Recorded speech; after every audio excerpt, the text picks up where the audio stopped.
আসসালামু আলাইকুম সবাই। আশা করি ভালো আছেন। আলহামদুলিল্লাহ আমি অনেক ভালো আছি।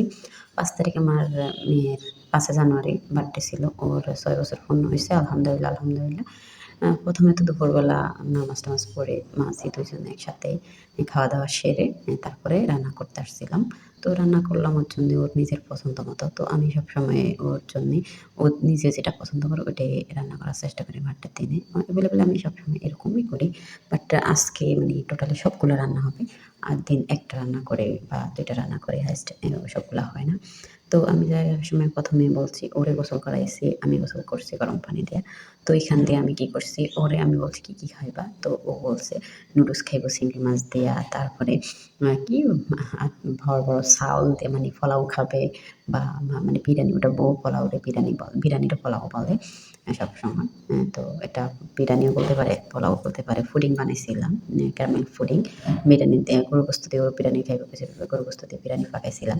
তারপরে চিকেন দিয়ে বানাইছিলাম, চিকেন পকোড়া বানাইছিলাম, ফুচকা খাইবে বলছে, ফুচকা বানাইছিলাম। নিজ হাতে কেক ৩ লেয়ারের কেক বানাইছিলাম, চকলেট কেক চাইছিল।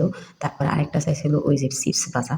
তো ওইটা আমি কিনে আনছি আগেই। তো ওগুলা বানাইছিলাম। সবগুলা বানানোর পরে একদম মজা করে এই যে রান্না-বান্না শেষ মাগরিবের পরে রান্না শেষ হয়ে গেছে। তো আমি কি করলাম মানে রান্না শেষ করেই ওর সহ আমি খেয়ে নিলাম। সবার আগে খাওয়া শেষ। আমরা পরবর্তীতে খেলাম। আবার অনেকটা আবার পরবর্তীতে ছিলাম। এরকম টাইপের হইছিল।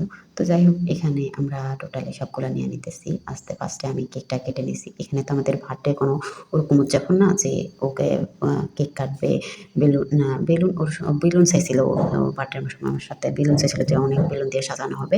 তারপরে আবার চাইছিল সাদা একটা ড্রেস অনেক রাউন্ড হবে, ফুর্তি থাকবে এরকম টাইপের। তো আমি ওটাও নিজের হাতে বানাইছিলাম। সবগুলো আমি নিজের হাতেই ট্রাই করছিলাম। আর এই যে আমি নিজেই কেকটা কাটছিলাম। ওর বার্থডে যে ওর কাটার ছিল না। তো আমি কেকটা কেটে তারপরে কেক ওর ১ পিস দিলাম। ফার্স্টে ওটা প্লেটটা বুফে স্টাইলে খাওয়া শুরু করলাম আরকি। পরবর্তীতে এখানে আমরা একটা ডিম আবার সিদ্ধ করে কুচি করে নিলাম। এখানে তো আমি ডিম নুডলসের সাথে শুধু চিংড়ি মাছটা দিছি, ডিম দিই নাই। তো আমি এই যে সবগুলো একটা করে বুফে স্টাইলে দিছিলাম। বাট আমি ভাবছি তো অনেক খিদা ধরছে, অনেকগুলো খেতে পারবো। বাট এত আস্তে বুফে স্টাইলে এইজন্যই মানুষের লাভ হয়। মানে বুফে আইটেমগুলা চালু করলে একটু খেলে তো খিদা পরিমাণ থেকে বেশি হয়ে যায়। যাই হোক আমি একদম বুফে স্টাইলে সবগুলা নিলাম। সস নিলাম, চিপস নিলাম, কেক নিলাম, পুডিং নিলাম। তারপরে এখানে যে যার মতো আবার ফুচকা নিলাম, নুডলস নিলাম, বিরিয়ানি নিলাম। এগুলো সবগুলো টোটালি নিছি। এখন খাইতেছি আর রিভিউ দিতেছি। আর ও কি করছে, ওর তো সাজানোর পরে ওর জামা-টামা খোলার পরে সাদা ড্রেসটা এটা খুলে ফেলছি। কারণ খাওয়ার সময় তো লেগে যাবে। এমনিও জামাকাপড় বেশি নোংরা করে। তো আমি এটা খুলে খাওয়ানোর জন্য দিতেছি। এখন তো খাইতেছে আর রিভিউ দিতেছি। ও খাওয়ার সময় বেলুনগুলো সাথে নিয়ে আসছিল।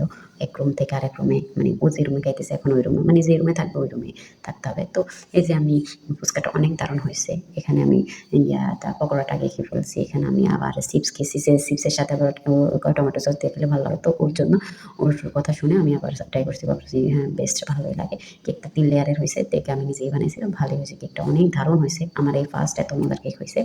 খেতে যেরকম দারুণ অনেক ফুলছে, অনেক ভালো ছিল, সফট ছিল। আর প্রোটিনটা খেলাম। আবার এখানে বিরিয়ানি খেলাম, নুডলস খেলাম, সবগুলোই খেলাম। আবার ওর কাছ থেকে একটা আমি ফুচকা খেয়ে নিছি। তো ও পরবর্তীতে আমি বলছি তোমারে পরবর্তীতে আবার নিয়ে দেবো। তো ফুচকা খেলাম। সবগুলো খাওয়ার পরে এখানে বিরিয়ানির মধ্যে ও কি করছে, ও গোস্ত এত বেশি পছন্দ করে গরুর গোস্ত হোক, খাসির গোস্ত হোক, মুরগির গোস্ত হোক। তো আম্মু মানে আমি সবগুলো খেয়ে ফেলছি। ও তো এখন বলতেছে আমি গোস্তগুলা দাও, আমারে বিরিয়ানি দাও, বিরিয়ানি খাবো। আমাকে এতগুলো খেতে পারবা না। আমি দেখছি আমার পেট ভরা। তো আমি বলছি এতগুলো খেতে পারবো না। না আমারে দাও, আমি খেতে পারবো। গোস্ত বেশি করে দিবা। তো খুঁজে গোস্ত দিয়ে তারপরে অর্ধেক বিরিয়ানি দিয়ে তো খেয়ে শেষ করছে। তো আমার কাছে অনেক বেশি পছন্দ এটা খায় আর বলে। আমার ভালো লাগে ওর সবকিছু। যাই হোক ওই দিনটা ওর একটু বেশি আনন্দ দেওয়ার জন্য চেষ্টা করছি। আর উপহার হিসেবে তো একটা গাঁদা ফুল করে গিফট করছি। সবসময় আমি প্রতি বছর একটা গাঁদা ও ফুল অনেক পছন্দ করে। আমি ফুল দিই না। ফুল তো নষ্ট হয়ে যাবে ২ দিন পরে গাছ উপহার দিই। তো গাছের মধ্যে ফুলগুলো অনেকদিন থাকে। ও একটু বেশি খুশি থাকে। সবার জন্য একটু বেশি দোয়া করবেন। সবাই ভালো থাকবেন। আল্লাহ হাফেজ। আসসালামু আলাইকুম।